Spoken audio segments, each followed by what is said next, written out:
শ্রাবণী সোম, যশ। জন্ম ও শিক্ষা বর্ধমান শহরে। বিভিন্ন পত্রিকায় কবিতা, গল্প, অনুগল্প ও প্রবন্ধ প্রকাশিত হয়েছে। এছাড়া মানভূম সংবাদপত্রে নিয়মিত লেখালেখি করে চলেছেন। চলার পথে ছোটখাটো অনুভূতিগুলো ছুঁয়েই যাবতীয় কল্পনা ও লেখার প্রচেষ্টা করেন। এটাই কবির আনন্দ। নমস্কার, আমি শ্রাবণী সোমজা। আমার কবিতা গন্তব্য। এই মাত্র আস্ত একটা দিন খসে পড়লো ঝুলন্ত মানুষটির পকেট থেকে। বিকেলের রোদ রং ছুঁয়ে ট্রাম লাইনে থিতু হতেই সন্ত্রাসী সন্ধ্যার সরগোল।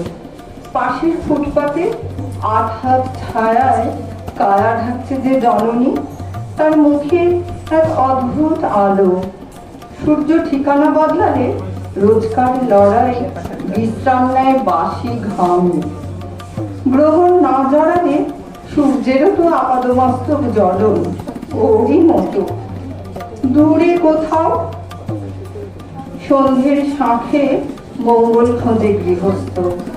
উপসী শিশুর জিভে স্তন ভুজে দিয়ে কুঞ্চিত চামড়ার অপেক্ষায় রাত কেটে শূন্য পাত সাজার জন্মদিন।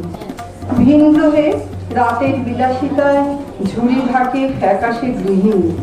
সেজে ওঠে high heel backless Park Street. রাস্তাও পেরিয়ে যায় একের পর এক স্টপেজ। ঠোঁট, নাভি, তলপেট, বাসি মাসকারা গাঢ় হয় আনাচে কানাচে।